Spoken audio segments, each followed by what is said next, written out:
ready now? So let's start. Right, so quoting a saying, the heights of human motivation spring from the beauty and goodness that precede us and awaken us to better possibilities.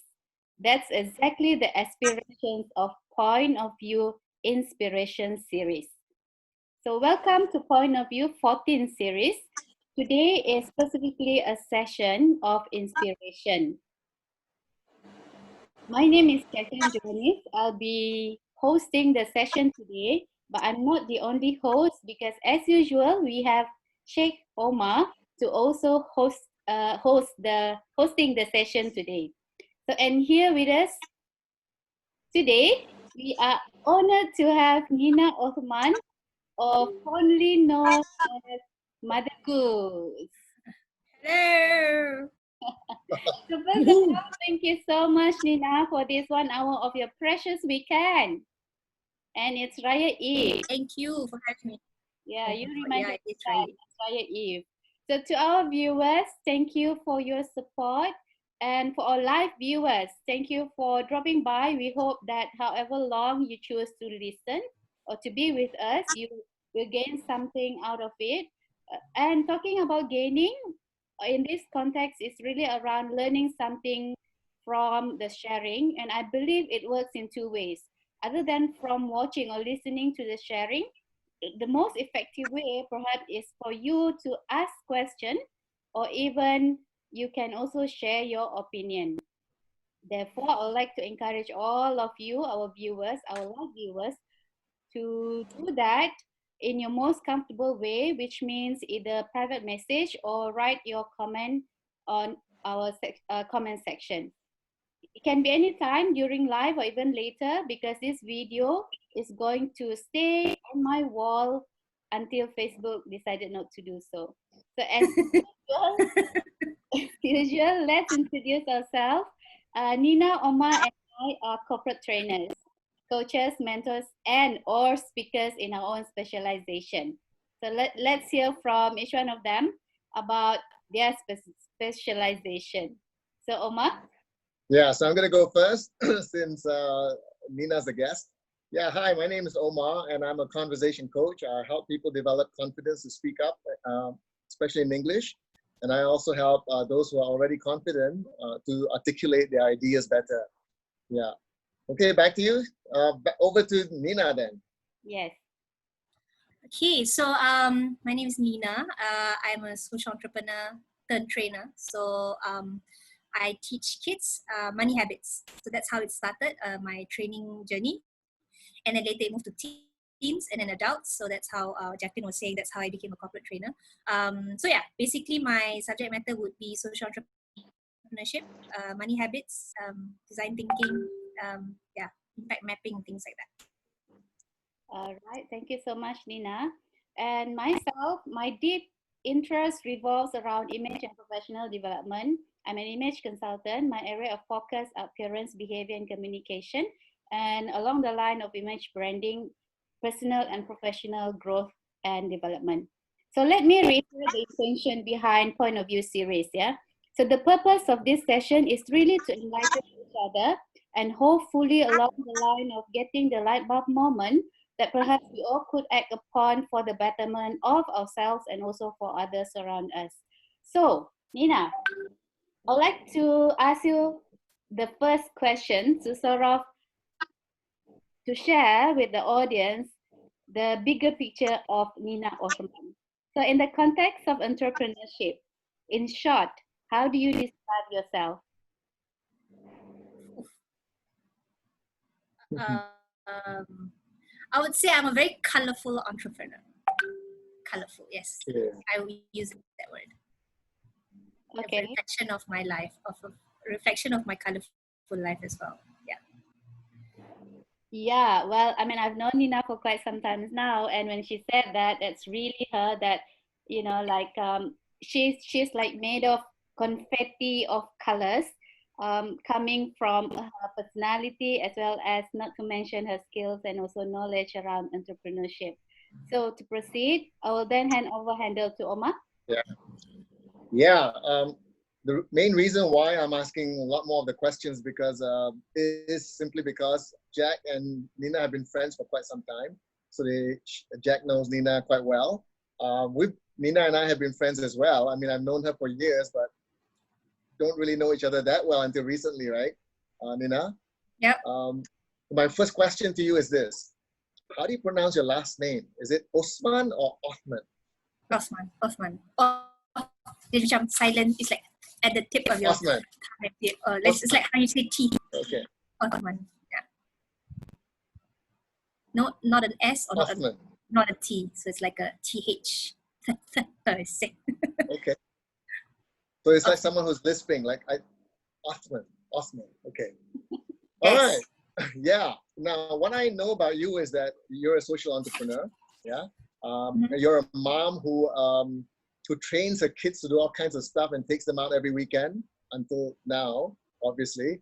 You do training. You help kids have a consciousness about finances. You also do a lot of social enterprise work. So if you could just give me a rundown on, the title of this discussion is, not discussion, the title of this interview is that you've been an entrepreneur and you've had, 13 failed businesses. And so I'm curious, right? I'm just curious. If you could give us a rundown, what were your experiences as an entrepreneur from the moment you started until now? Yeah. So actually, I was sharing with Jack earlier. This MCO has allowed me to actually do an activity, a reflection activity. It's actually a river of life, which I will probably explain more later. But coming back to your question, so I actually realized I started entrepreneurship at the age of 10 myself. Like I knew it, but it just came all together when I was doing this river of life activity. I actually started selling bookmarks. I asked my mom, brought me to the kedai stationery, really colored papers and markers and everything, and I did these bookmarks. And I actually kira cost time tu.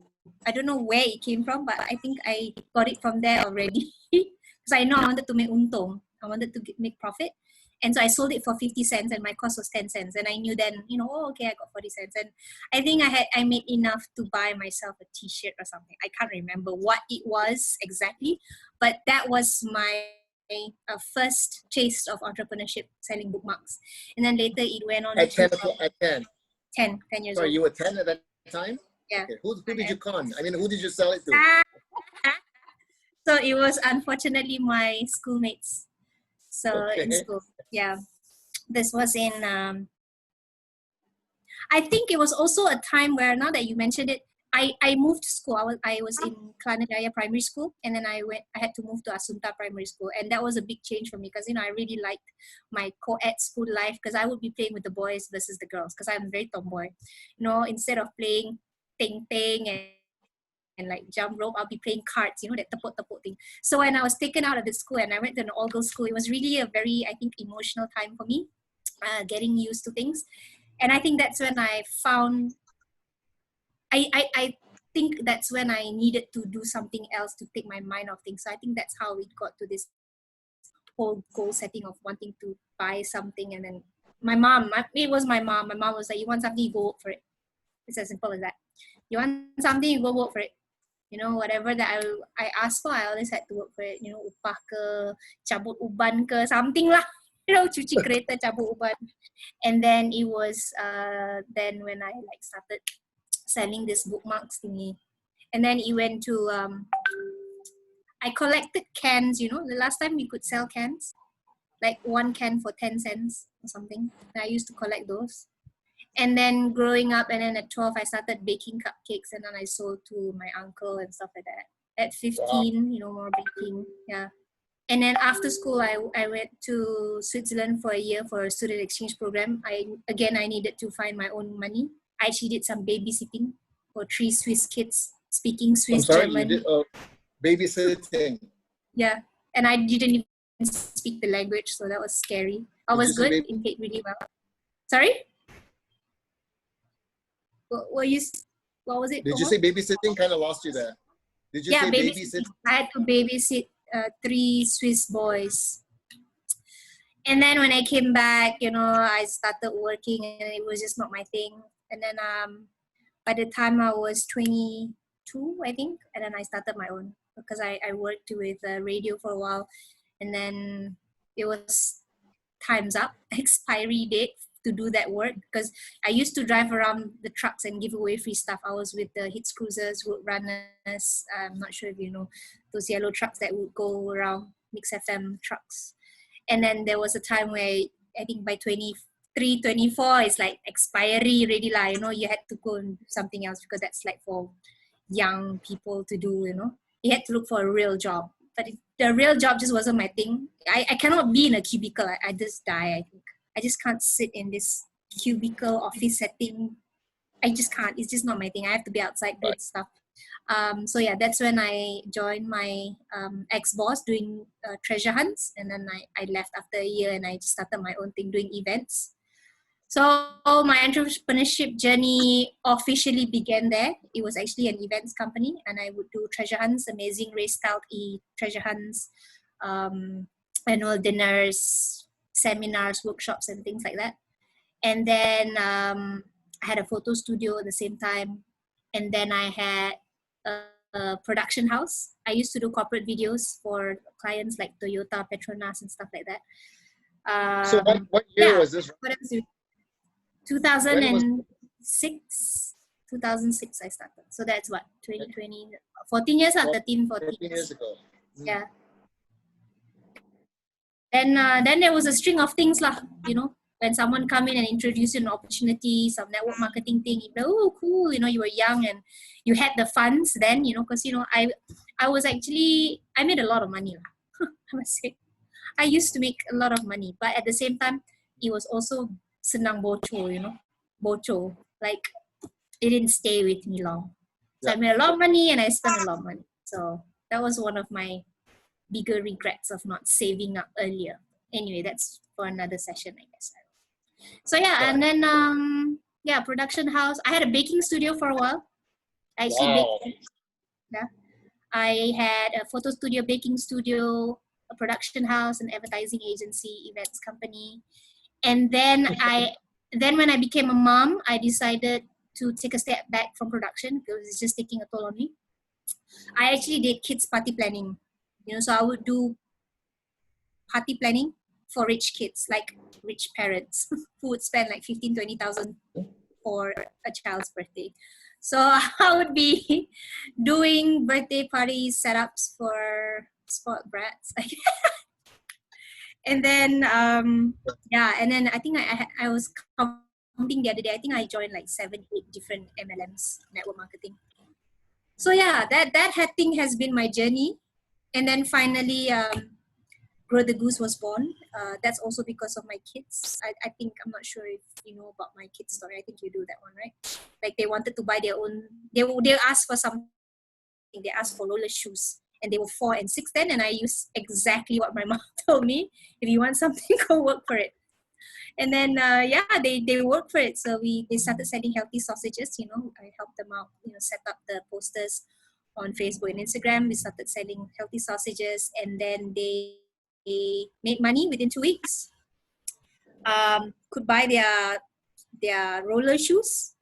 And that's when Grow the Goose was born, because I found a gap in the market. By then, I had stopped all my other businesses because it was just not making enough money in terms of maintaining the staff and whatnot. Because, once you had kids, I had to choose like how I wanted to run it because I was such a workaholic. But when I decided to take a step back, it took a toll on the business cash flow and stuff like that.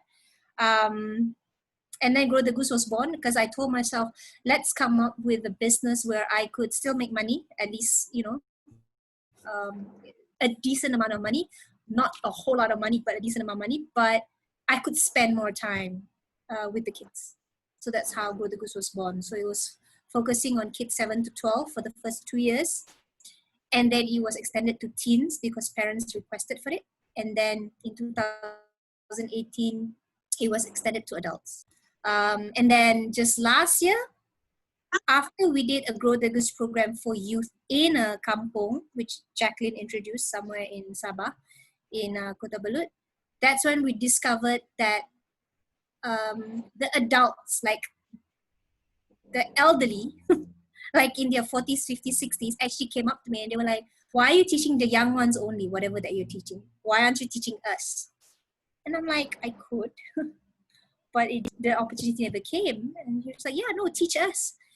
Okay, I'm like, I can teach you, but what exactly do you want to do? And then they were saying, like, right now we only do paddy farming, like rice farming. Like, you know, how else can we diversify our income and things like that? Okay, Then can you back up? Hang on, Nina, can you back Yeah. up a little bit? Yeah. I know you're involved in Grow the Goose and other stuff, but can you sort of explain to me exactly what Grow the Goose is all about? Oh, okay, What was sorry. yeah. Yeah, so basically, I found a gap in the market when I was testing my kids. I mean, when I was doing that sausage, healthy sausages thing, there was actually no, not much, or not much education on money habits, meaning Money habits. Yeah. coming up with a goal, setting your mind to a goal, and then actually finding ways to actually work towards that goal, financial Mhm. goal to buy that whatever is it that you want. So it could be either savings or earning. So that's when we crafted the module within 6 months, and then we tested it out. So basically, it's getting kids to have a savings habit. So we want them to save diligently, earn responsibly, and invest sustainably. So the goal, so that's the social enterprise actually. So 60% of our net profits of running this program, paid workshops, will go to running free programs for children from disadvantaged or marginalized communities. But what we want is children or kids who attend our program, by the time they're 18, they would have at least 1,000 ringgit in their savings account, regardless of their economical or environmental background. That's the impact goal that we have set. So regardless whether you live in an urban setting, you know, you come from an OK family or an M40, B40, T20, whatever the labels are, at least you have that goal by the time you're 18, you have 1,000 ringgit saved up. And then later we take it from there. So from there, from that 1,000 ringgit once you're 18, so we have the Grow the Goose kids, Grow the Goose teens, Grow the Goose adults. So for the adults, you know, with that small amount of savings, how else do we grow this goose? So that's how the whole goose thing came up. You know, it's like story of the farmer and the golden goose. So we're telling kids to not kill their goose, you know, so grow the goose, that kind of a thing. Yeah. So yeah. So so the story behind that, the analogy is the goose that lays the golden eggs, right? Correct. So the goose is their business activity, right? And you want to grow the goose so that the goose continually lays the golden eggs, right? Okay, Yeah, so two things. It could be the business, or it could be their own savings account, meaning don't tap into your savings account. Just use the dividends. Just use, you know, the bunga and stuff like that. Right. So the goose is the source of income that, or your capital, or Correct. the principal. The resource, the principle, the resource that's the basis of generating more income. Correct. Right. Yeah. So we tell them to not use up their savings, just use the. Oh, interesting. Sorry, you're breaking up. What was it? I didn't have a question. Go ahead. Oh yeah. So yeah, basically it's to teach. Well, we can't actually teach the kids this advanced bit if they're 7 or 8. So we definitely get the parents involved. And let's just take a simple example, ASB, you know. Not that I'm saying, but it's just the easiest example. So for example, ASB, you put in money, and then year end you're supposed to get your dividends and stuff like that. But what happens is, normal case, towards Raya, towards something you start taking out. And then later you ganti back. But that just defeats the purpose because you're not supposed to touch the principle. You're just supposed to touch the golden eggs, the bunga. So, you know, that kind of thing, which we will explain further in our workshops with the parents and the kids and stuff. Right. Yeah. Nina, I'd like to ask you questions around how did you come up with this idea of having this Grow the Goose? What I'm trying to say here is that perhaps the audience would like to also learn the flow of thought that get you to have this grow the goose? The first one was that my kids at age 4 and 6 at that time wanted something, and I think this was accidental. I was actually having postnatal depression without me knowing it, and when they came up to me and asked me, because I was in confinement with my third child, I just blurted out to them and said, "I don't have money. Go look for your own money." I think that's also something that my mom had taught us, because both my parents were entrepreneurs as well. So I think it's been in us to, if you want something, go look for it. Go find your own money. And I just said it just like that. But the kids took it seriously. My boys actually took it seriously, and that's when I realized kids don't give up. If they want something, they want something. But I think there was no avenue for kids to explore that or Yeah. be given the opportunity to do that. And what I also did was did a lot of research and a lot of interviews asking parents, and a lot of parents cave in. They give in into instant gratification when they feel guilty. Just say they go Mm. away for 2 weeks or for work, and then they come back, they feel guilty they didn't spend time with their kids, and they're like, oh, the new iPhone just came out, and then they buy for the kids. And that's not what the kids want. They think they want that, and the kids say, oh yeah, okay, fine, I'll get it. But it's not. When you actually talk to the kids, what they wanted was an opportunity to express themselves, actually to do something, or more time with their parents. There's different things. Yeah. But that's when I realized that, hey, maybe we could create a movement where it's okay to normalize delayed gratification. It's okay to not be to cave into parental pressure, I call it. Yeah. Among parents, you tend to compare, because the child will come back to you and say, hey, my friend got this, and then the father bought for him or her. And then you be like, oh no, I feel so bad, no, blah, blah, blah. And then you start Yeah. buying stuff which the kid actually doesn't want. You could have just said, yeah, if you want something, you can work for it. And that, I think, really is that turning point for a child, the opportunity to be resilient and to be creative, to be resourceful.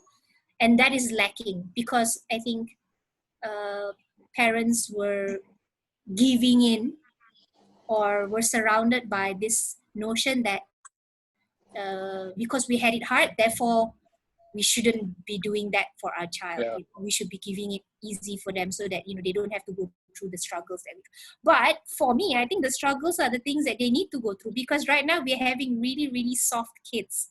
Sorry, really, because I work a lot with all these Yeah. unemployed graduates, and then when we just talk to them, have conversations with them, they just don't have that need, or was never given the opportunity to go through Yeah. tough times.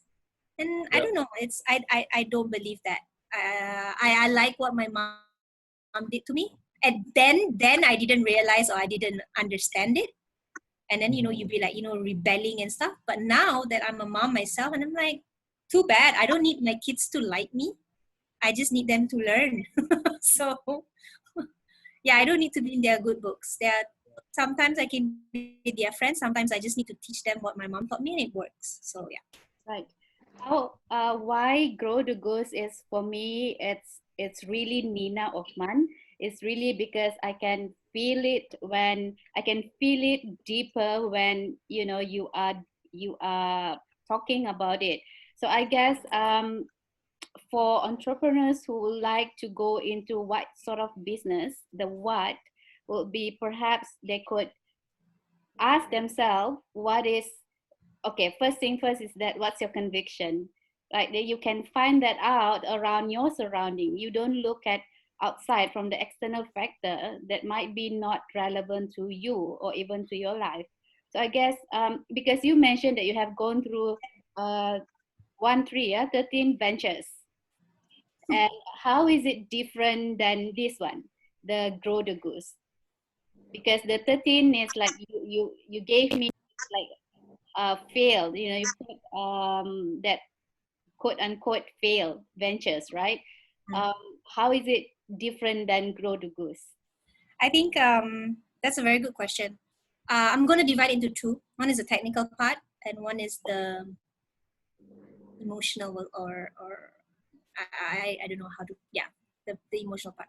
The technical part, I found out the reason why the 13 ventures failed is I was not running my business well in terms of the cash flow and everything, simply because my own personal finance was koyak. So the simple truth is you can't run a proper business if your own personal finance is not in order. So that's the technical part, which I found out from my business mentor, my financial module mentor, business mentor.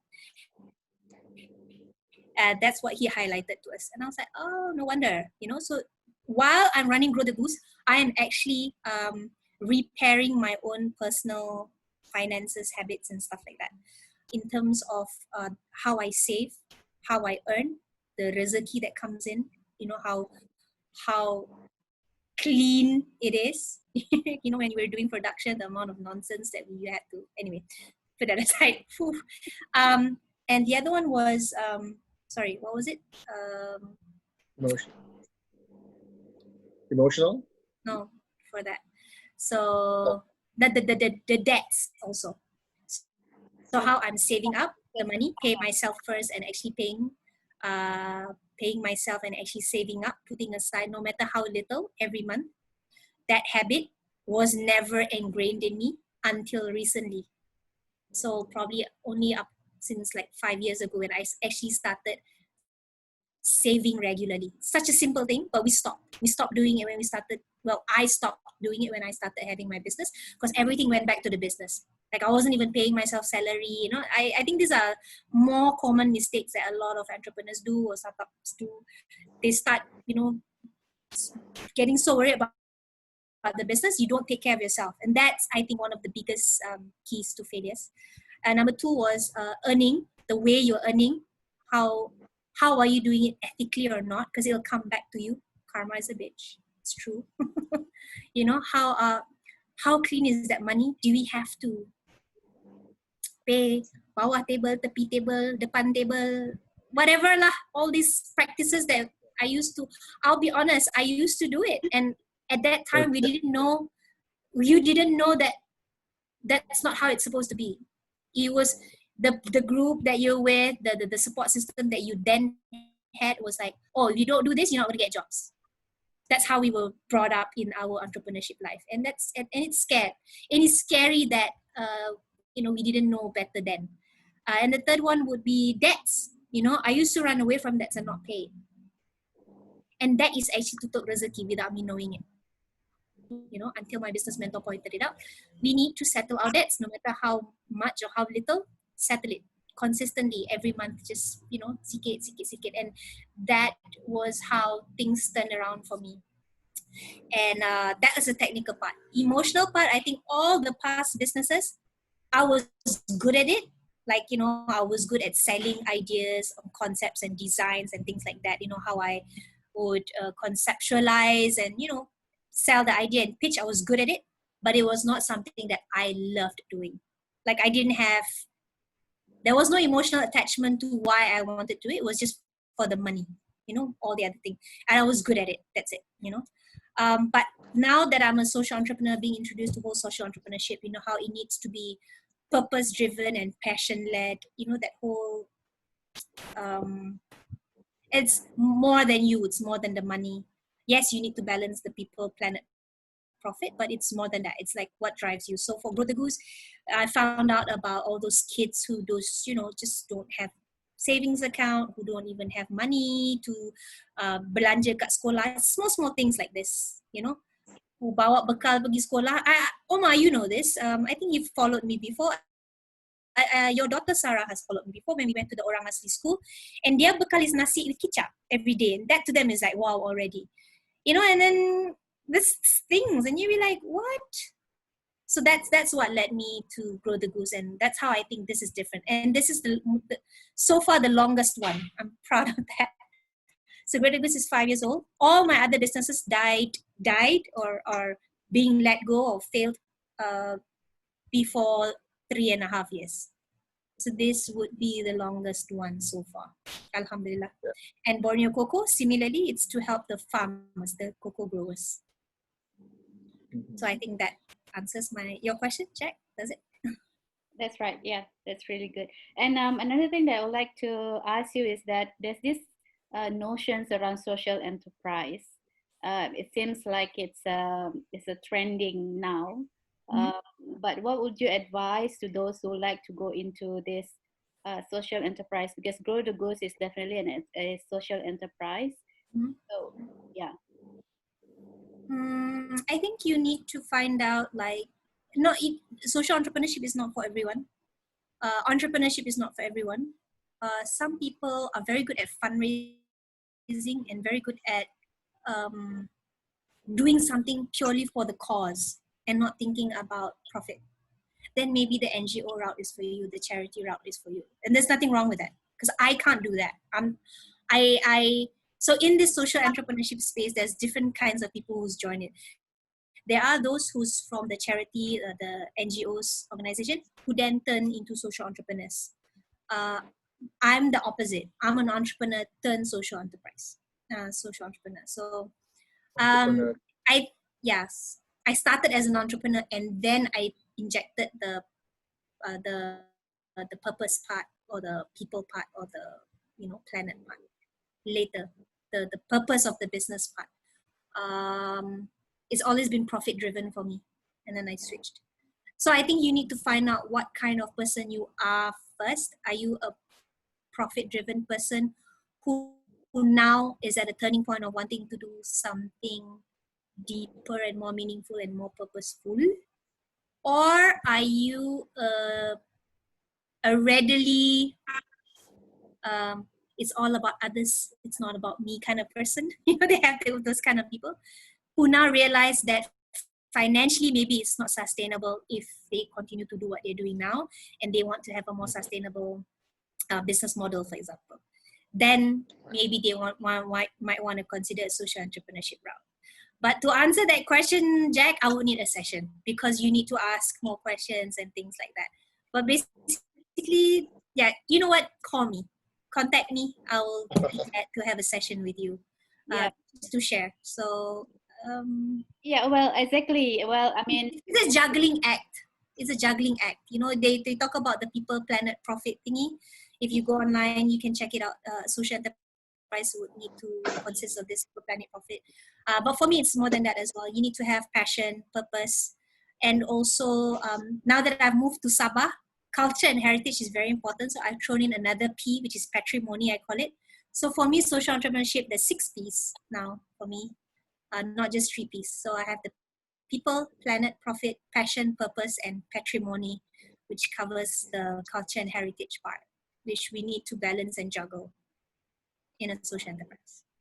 that's great. That's great. Yeah, well, the questions came from the idea of because social enterprise gets a lot of this attention nowadays, and it becomes like a in thing for for the entrepreneurs community. Yeah, So yeah, that's just the surface part of it before they can go deeper into, of course, getting a proper mentorship or maybe a coach for them to go, yeah. right? That now that you mentioned that, it just came up to me. I think if you're an entrepreneur who wants to explore social entrepreneurship, maybe you can start simple stuff. Become a socially conscious business first, before you become a social enterprise. So there is a spectrum that we speak about. But in a nutshell, if you're a normal company, very profit driven, maybe you want to be more. You could look at Starbucks, for example. Starbucks is very profit driven, but they are now including the deaf community, the hearing impact community, and absorbing that into their the, as one as their staff, as their employees. So that could be it. Or if you there is one that I really like. There's one company in Sweden when I was there. I met this company called Kivra. They're very laser focused. They're actually a digital encryption company where they do PDFs. They send out PDFs to 1.5. They send out like 1.4 million PDFs because their focus is only one. They want to save trees. So every month or every quarter, they will just check how many trees has been saved by them not mailing all these registered mails out, but instead sending out PDFs but encrypted. So every quarter, they will publish an impact report saying how many trees were saved by you engaging us or by you subscribing to our service. So that's a socially conscious business, very specific. This one thing. Right. Yeah. Okay. Nina, if you could share with me or with us, what would you consider some of your, if you look at your past, I know you had, Jack was saying that you had some failures in the businesses and you were sharing that too. And you also had your successes. What would you say some of your cherished moments? The moments that you cherish, like, yes, this one, I'll never forget this because it's made a difference. It's made an impact on me. What would be some of those moments if you could share with us? In the entrepreneurship world or no, personal? just up to now, up to this point in your life, besides giving birth to your kids and getting married. I was gonna say that. I was gonna say motherhood, I think, is one of my bigger accomplishments. I think surviving simply because I was involved in a near fatal car crash. Oh, I didn't know that. Yeah. Yeah. 1st June 2007. Oh, siap, ingat lagi date. So I had actually just bought my car the day before, my first ever car, a black Myvi. That was a Thursday. And then on Friday, just my normal routine. Otherwise, I would use my dad's car. But because I had my new car, so it was the normal routine would be to send my younger sister, to Lim Kok Wing in Cyberjaya, because we live in Bangi, and then send her to Cyberjaya. And then I would go straight to work, which is in Equine Park in Sri Kembangan. So that's my normal route. Every morning, send my sister to, and then come back, same thing. On the day that I had just gotten my car, that means the day before was Thursday, on that Friday, I was driving. I had just dropped my sister off in college, and I was going down the road. I was driving a black Myvi. Another Myvi from don't know where flew and landed turtle on me. And that's a brand new car. My car is brand new, less than 24 hours. No tinting yet. No tinting yet because it's less than 24 hours. I was just going to go for my tint to tint my windscreen and window shields and everything. And the car landed turtle on me. And then on top. And then he went on fire. I was stuck. If my sister was in the car, she would be gone because it was, the glove Impact. became impact. Oh my God. I was stuck.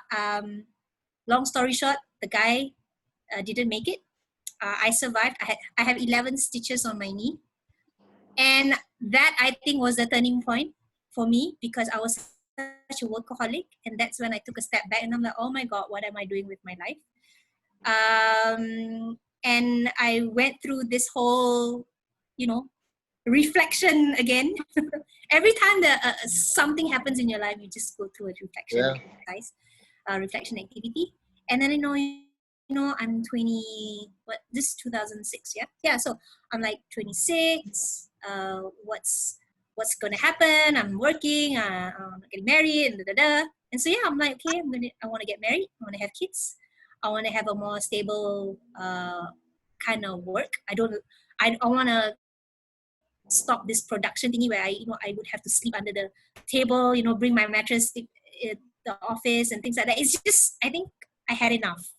I wanted to have more time with my friends. I would be missing weddings and birthday parties and all these social gatherings because I was so absorbed in my work. I was such a workaholic. So surviving was one of my other bigger accomplishments, I think. Surviving that car crash. It came out in the papers. It came out in papers. It was a major crash. So what happened immediately after that? How did your life change right after that? Did you quit your job? No. I continued. I just took a step back. I spent more time with friends and family. Like I made effort to actually go for all these social functions and social gatherings. I dated a lot more. I dated more.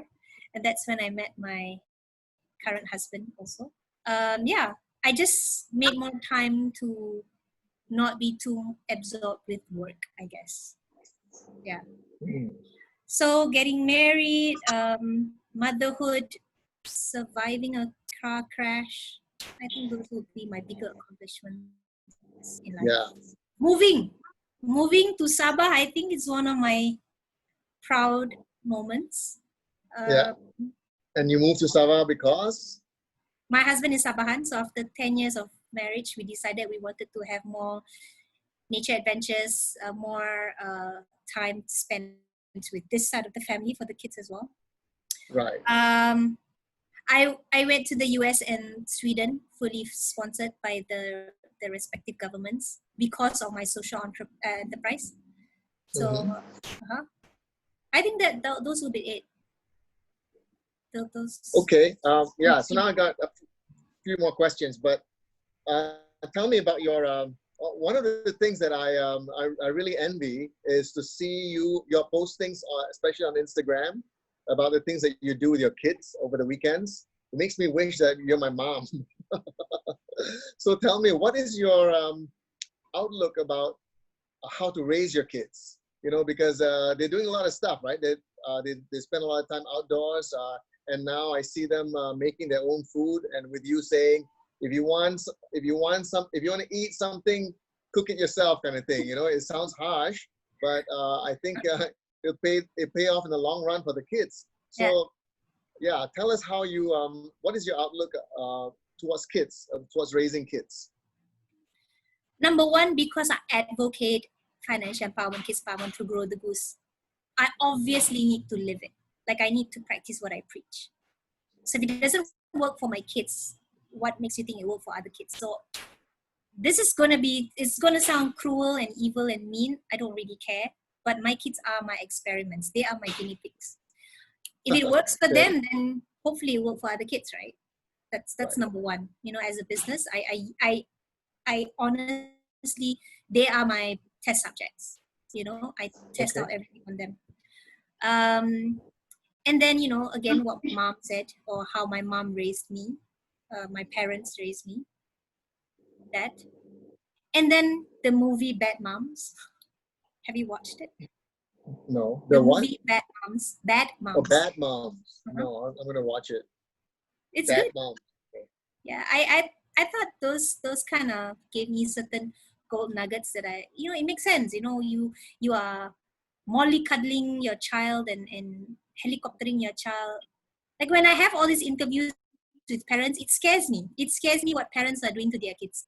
I have a mom who wakes up at 5 a.m. every day to sharpen her child's pencils. And the child is 11. To sharpen the pencils. And she color codes the files and everything for the child every day. She packs the child's bag every day. So when she actually had to go to work overseas for 2 weeks, her marriage nearly broke up because the husband couldn't handle that routine that she had set for the child. And the child would call her screaming and said, Daddy didn't do this for me. And so I went to school with blunt pencils. And I'm like, okay, this is an extreme case, but there are many cases, but it's really scary because, just watch Bad Moms. It's good. And the final one, I think what really shaped, or I hope I'm answering your question, the lead trainer when I was in Sweden, Lena Rumfeld, she actually came up with this very simple ideology or theory, you may call it. In a day, we have 1,440 minutes. 1,440 minutes. How many percent or how many minutes do you actually spend doing something? You know, she was applying to our business. But I took that and applied to my child and my kids. As a parent, how many minutes out of the 1,440 minutes do you actually spend to be with your child? I'm not talking about during prayers or in the car or when you're having your meals, but actually just sitting down and talking or doing an activity or actually just asking questions with your child. So on average, it's about 20 minutes. After dinner, before they go to bed, 20 minutes, for example. But we're talking about if you have 5 kids, each 20 minutes, that kind of thing. And when you do the calculation, if I may now, I forgot. If 20 divided by 1 times 100, that's only 1.3%, 1.3% of your day, of your 24 hours spent with your child. Mm-hmm. So that was like, what? That really we're only spending 1.36 on average. Me, before I found out about this, and when I talk to parents, again, minus the meal times, minus the drive back from school, but that's just routines that you do. I'm talking about you Yeah. specifically and deliberately taking time out of your routine and schedule to actually spend time with your child, talking to them. Yeah. I'm guilty. I don't do this as often as I should. And now that I'm talking Yeah. about it, I'm like, I'm feeling it. Oh my God, I haven't done this in a while. But really, 20 Yeah, minutes. spending time to nurture them, right? To nurture them. Correct. Yeah. So when I realized I didn't do as much, I figured then I could at least do what I'm already doing, but just include them in that.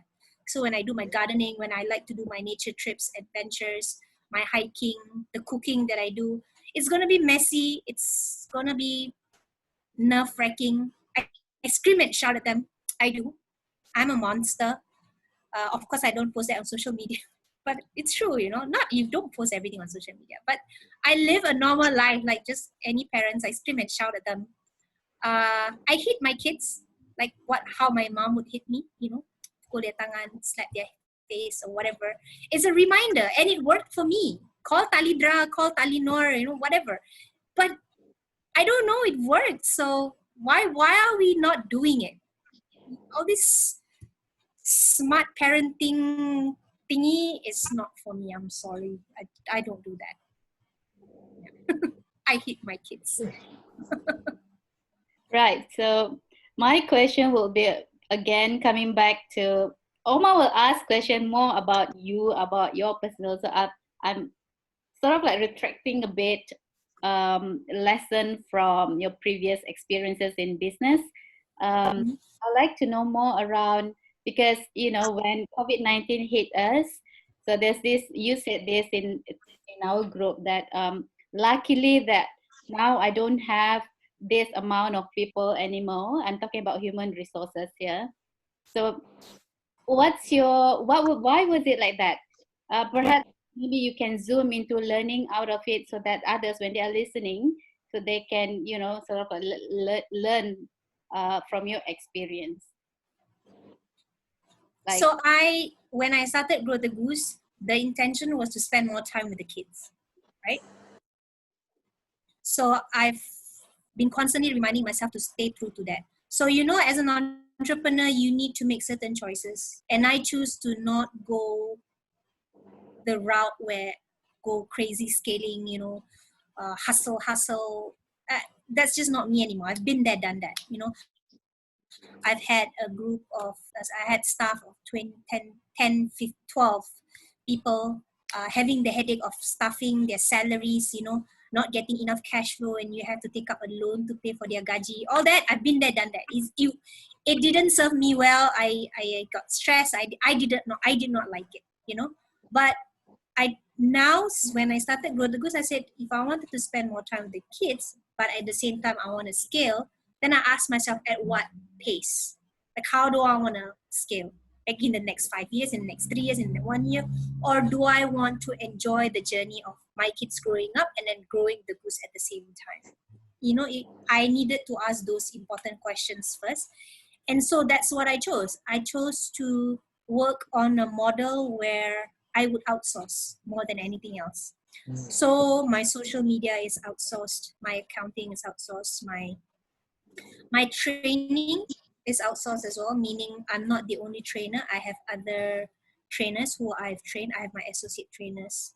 I have my training assistants, which we train. They follow us, internship and stuff like that. I outsource a lot. And if they wanted to buy my module to run their own Go to Goose, by all means, go ahead.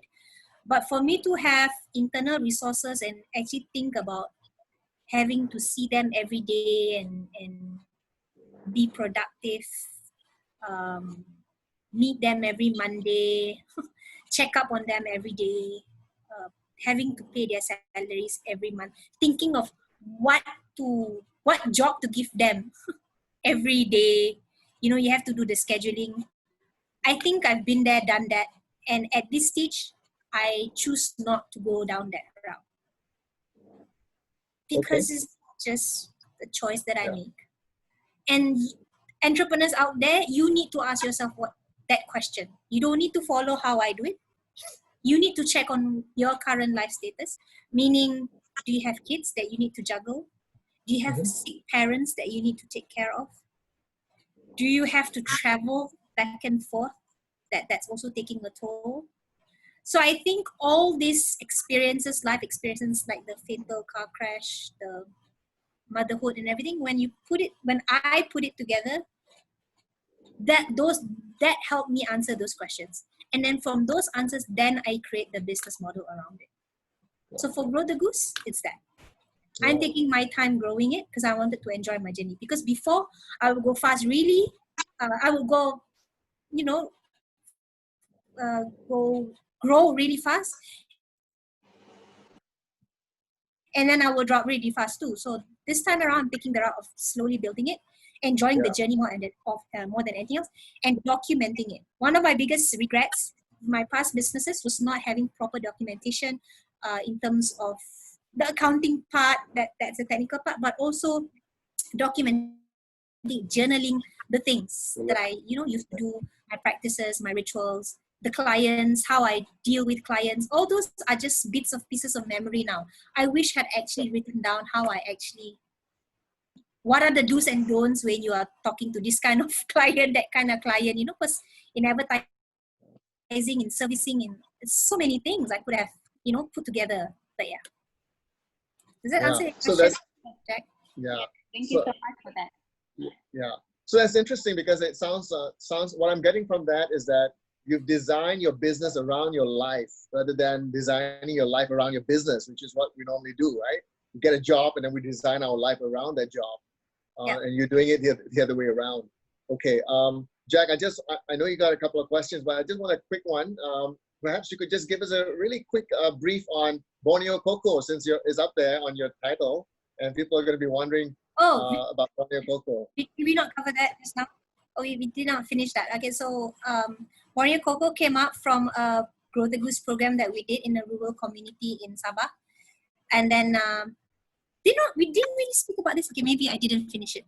So in a nutshell, the older residents of that kampong or that village, the community, was like, why are you teaching the young ones?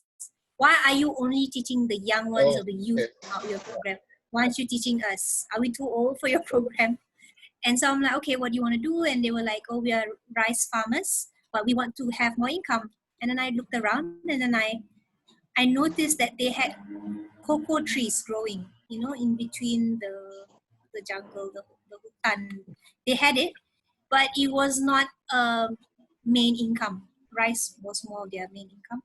But they knew they wanted to do something with it because it was fruiting. But, if they were to sell just the cocoa beans, it's just not great because they're not a big farm. So it's macam tak berbala, the harvest that they get, they process it to ferment it and just sell that much and you get so cheap, it's just not worth it. So I'm like, what? So just a bit of background, I'm a chocoholic. I wanted to be a chocolate scientist since I was 10. Again, 10 is like, I don't know, 10 probably is my turning point in life or something. So I've always wanted to have my own chocolate factory. I wanted to be a chocolate scientist and I wanted to travel the world and have chocolates everywhere. So when I was in Switzerland after school, I told you after SPM, I went to Switzerland for a year for a student exchange program. I actually put on 20 kilos. Eating chocolate, cheese, and dairies, yogurt, and stuff like that. Switzerland, come on, right? I was like 20 kg in 1 year. And I actually visited the Lindt. And Springly chocolate factory in Zurich 14 times. 14 times. Because every time you went, you go through the whole walkthrough and they teach you how to do chocolates and everything.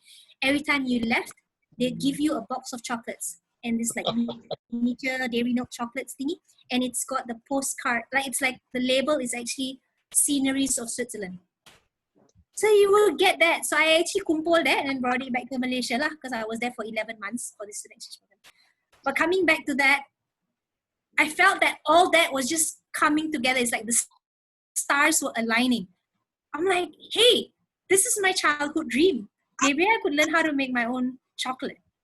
But then, with your life experiences, knowing that the current chocolate in the market is full of sugar, it's just, not pure chocolate. And then this whole new concept of bean to bar chocolates are coming up, and we have a few in Malaysia. And I'm like, cool, maybe we could study this.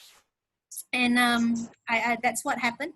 So basically, in a nutshell, Borneo Cocoa is to help small cocoa growers in Borneo diversify their income by teaching them how to make their own cocoa-based products. So we're talking about simple products like cocoa nips. Both of you have tried it. So cocoa nips is actually a superfood, which they themselves never knew could be eaten. So we're just teaching them 2 extra steps, which is roasting and kupas kulit or winnowing, and then you get the superfood. And with that, they're actually earning more than they would, 5 times more than they would if they were just to ferment, sun-dry, and sell the cocoa beans.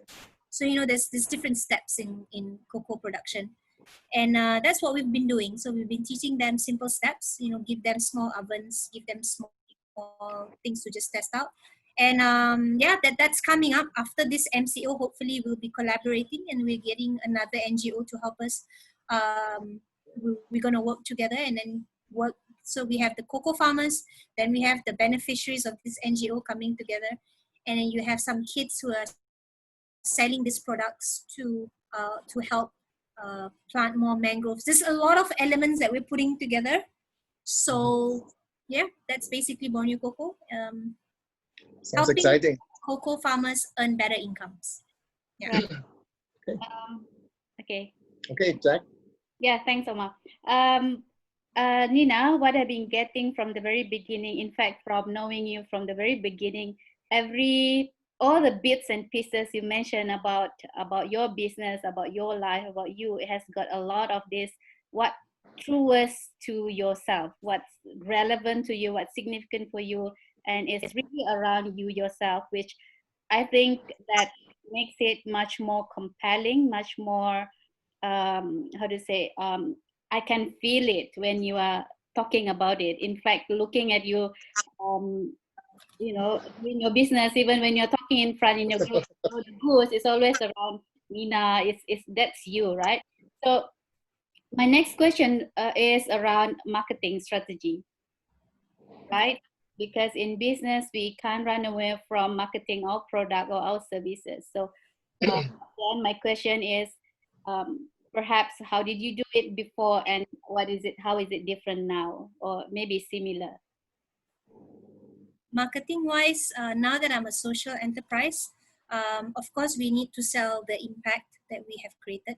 And impact doesn't come like within months. It's probably 1 to 2 years before we can get the impact. So I think what I learned from my overseas engagements, learning from other social enterprises out there within the country and outside the country, stories are an indicator. So in social entrepreneurship, we have this theory of change, we call it. And then in theory of change, we have indicators, things that you want to measure for you to create your reports, your impact reports and things like that. And actually stories are an indicator, or stories can be turned into indicators. And then I only found this out when I was in Sweden. So one of the social entrepreneurs was sharing and things like that. So I've been sticking to that. So, I've been nicknamed Mother Goose simply because of Mother Goose. I've been nicknamed Mother Goose. But when I first got it, I'm like, what? Mother Goose is the character. But when I dive deep into the character, right, it's actually it's a character about those telling of the Mother Goose telling stories, right? Telling stories. So I think I have now taken on that as a marketing strategy. I am actually just a storyteller. Call myself. I don't call myself. People call me Mother Goose. So it's a storyteller, and I have this thing that I got from my previous failed MLMs that I joined. You will always learn something from your failures, right? So I take all these nuggets and I keep it. So it says, facts tell, stories sell. Facts tell, stories sell. And I like that, and I've been using that. And so when I do my postings and then when I pitch my programs or when I go see corporates, I sell stories. So I sell stories of my graduates, those who've joined my program and how it has benefited them. And it doesn't need to be like so many stories, but it's continuous story, and it's deep stories, meaning the stories of the orang asli, how they've turned around their lives selling the bamboo straws. Now they've gotten 1.5 years later, they've gotten funds to get machines to scale up their production, things like that. So I follow the stories and I continue to tell those stories. So currently that's my marketing strategy. It's selling stories. I don't sell grow the goose or my program is good and stuff like that. No, I sell the stories of those people who have attended my program. That's the strategy that I'm currently using. Right. So it's very interesting because people can relate better. And when you tell stories, it also talking about the result, right? It's always around, it is real. It's not just, like what it's there already. It's not something that you make out of something, right? Yeah. So yeah, I think that's much more believable, and I guess that has been, for me so far, that has been really an inspiration for me personally, right? Yeah. So Omar, I think we are running out of time. Would you like to, yeah? Yeah. So yeah, how much time have we got now, Jack? We have around 5 minutes. 5 minutes. Okay. So Nina, perhaps in about 3 minutes, could you before before we went live, you mentioned something called the River of Life. Is that something you want to talk about over the next 3 minutes? I could. So because you said this this episode, or say episode like we're talking show, is about inspiration. So I'll just share something that has inspired me throughout the MCO period. So I was introduced to this River of Life activity probably a couple of years back by one of the trainers that I met. And it was just an activity for us to map out our entire life, imagining that we are going through a river. You know, sometimes you go through the rapids and then you come to a calm and then you have the waterfall. However you want to do it, just sit down and start drawing your river of life. At which point of your life was rapids, which point of your life was calm, which part of your life was the waterfall and stuff. So I did that, and then I did it again, just recently. And then just something that I wrapped out around it. I discovered there was 5 E's in my river of life. 5 E's, which I'm going to share with you now. The first E is energy. Energy. I've always had this energy about me, and that I think is what keeps me going. So I was born with this energy. Every time I go somewhere, people are like, oh, you're the life of the party. You have this big energy and stuff like that. So I think I'm blessed with high energy since birth, and I'm very grateful for that. Secondly, the entrepreneurship part. A lot of my river of life is pockets of entrepreneurship here and there, and that's what I mentioned earlier. It started at 10. So those things shaped my river of life. Exposure. The third E was exposure. After school, I went for a student exchange program with AFS. I worked with the radio station, the AMP, and then I worked with multiracial. It was good. It was very colorful, getting to know other people's culture. We go visiting Deepavali, Chinese New Year. We didn't have any all these racial issues then. I was with a treasure hunt company. We visited all the states in Malaysia, wrecking. We call it wrecking, going through the ins and outs. I think that a lot shaped how I look at life, and the opportunities I got to go to Sweden and in the US, fully sponsored, fully paid for. That was, I think, one of the bigger accomplishments as well. Empowerment was another thing, and I know it's a big word, but I think I need to talk about it. So, after my accident, I actually started work again, even though I was limping. I started driving again after 2 weeks. I had MC for 2 weeks. I started again, and I had to go back to my dad's car, which was a manual. The one that was gone in the accident was and it was my left leg that was injured. Oh my God. So I actually did my own physiotherapy by pushing myself to press the clutch, and then the office that I had was stairs. So I had to actually go upstairs. And so I think having that self-empowerment skill, I don't know what to call it, actually pushes me forward. And then the last thing is to wrap everything. All these life experiences, marriage, your schooling, your, the friends that you have, those work experience. When I put it together, I call it the 5 E's, and that I think would wrap up how I say I have a colorful life. So I see. I don't know. I don't know whether this may be helpful. I'm just sharing it anyway. Who knows? You can try. So, Nina, your 5 A's are energy, entrepreneurship, and then you have exposure, and then you have empowerment. What's the fifth one? Experiences. Experiences. Just putting those little experience as simple as my first time eating sushi, or my first time going snowboarding or skiing, first time snowfall. I included that in my river of life. Those are your peak life experiences that you be like, oh, my first time out of the country, my first time shaving my head bald, my first time coloring my hair, whatever. I thought that was interesting, and I put that in my river of life. And so it's a big piece of paper. Yeah. I don't have it. I'm not sure it. So yeah. Yeah. Right. So I wish that we can make this a bit longer, but I think we have promised to have it for 1 hour.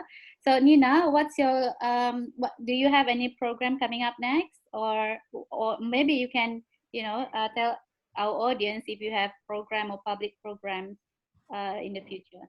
Right. So I think I'm taking my time with the training part, because really we don't know how. I can do it online virtually, but internet. I'm so grateful today's session is all good. Yeah.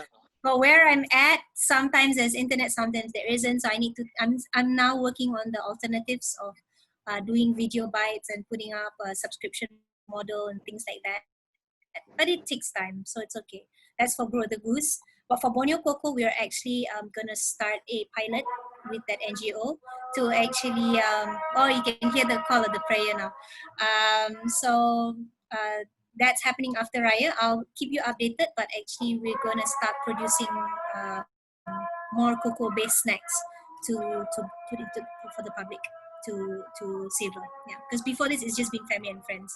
We haven't actually marketed it, so we'll be doing that after the Raya break, the pilot. Yeah. Right. So thank you so much for that, Nina.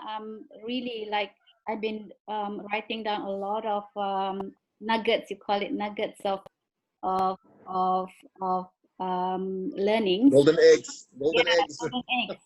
Yeah. So as I was like listening to you, in my mind was like, I'm gonna rewatch this video again and again, because I can, a lot of things that I can, learn for myself, and also maybe something that I can also tell others what I have learned from your sharing. Omar? Yeah. It's been exciting. I mean, when I hear what you're saying, I'm even at a loss of words now. There's so many things that I wish I could have. I wish I could turn back the clock now and reparent my children. Yeah, those are really exciting things, and I think there's a lot you can learn. And perhaps another training you might want to consider is about parenting, because I think I like that approach. Healthy is a healthy approach. And I can't wait to go to Sabah and visit you again. Yeah. So that's what I've got. Thank you for coming on the show, Nina. It's been really awesome. Thank you for sharing so much about your personal life. Thank you for having me, Jack and Omar. And just before I go, I want to wish Selamat Hari Raya, Maaf Zahir Batin, and Selamat Hari Keamatan, although we can't celebrate, and Selamat Hari Gawai as well. But let's just stay home, be safe, be healthy, and then we can balas dendam later after this is done. Thank you so much. And Selamat Hari Raya to you as well. And Ketepian Tadau Do Keamatan. Keluar. Yeah. Selamat Hari Raya, everybody. Yeah, before we go now, because we promised that we want to share about our upcoming program, which is on Monday. Let me share screen so you can share something about it.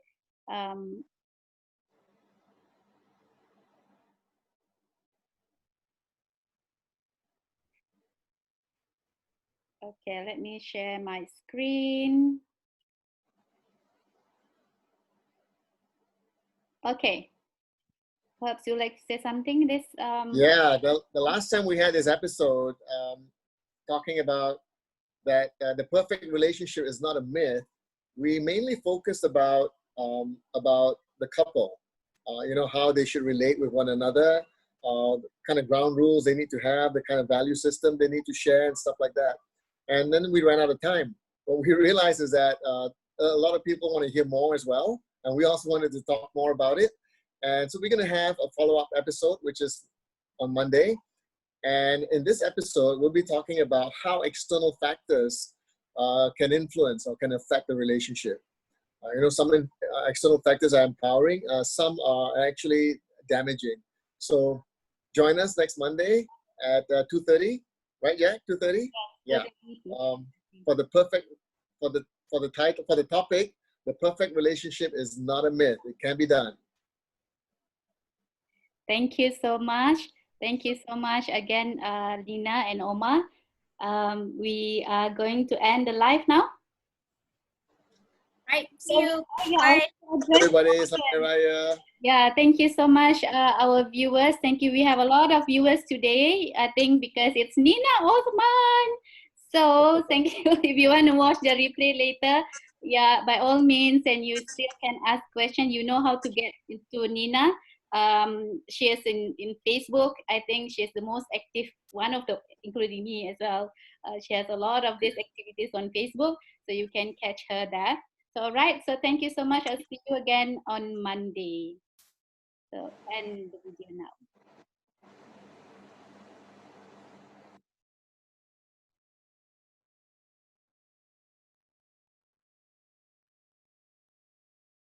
Okay. Omar, Nina left already. Nina left. Oh, she had a lot to say. You had the good, huh? Yeah, good. Really interesting. A lot of gems there. You're right. I think Anja punya and this one, so much sharing, so much learning. Why you left? Nak bagi dia masuk lagi ke tak perlu? Is she trying to come in? No. She thought that it's ended. It's actually the live. Dia nak sembahyang kot. Okay. Yeah. Tak apalah. We'll catch up with her another time. How do you know there's a lot of people sharing? I can't see anybody. A lot of people watching, is it? Yes, on my Facebook. It's on my wall. Oh, of course. Omar, let's do one Mango Tango. So we summarize all our learning. Our Mango Tango, we have not done that. All our learnings from our session too, we do like 30 minutes. Mango Tango. What, live? Not now, later. Because we do... Live or what? Live lah. Kan kita buat live always. Or was it No, I don't think so. Did we? We wanted to. You wanted to. No, live. It was live. Was it live? No, it's not. Okay. So, no, it's not. No, we do live. I don't know. I mean, like, we have not done Mango Tango. That's really around macam we just two of us. We talk about what we have. But Mango Tango is more for us because there might be things we need to discuss which are a bit private and things like that. Only us. Anyway, we will talk to the gang if we could do one live one. No, only two of us. What I'm saying is two of us. Yeah, because we have done a lot of this sharing already. So it's like macam, okay, Captain Shan, what I have learned from him, blah blah blah. Things like that. It's like summarize it. That would be good. I don't know. I mean, that's what I feel. If you think about it, you tell me. Yeah. Okay. See you on Monday. That was good. That was really good. Yeah.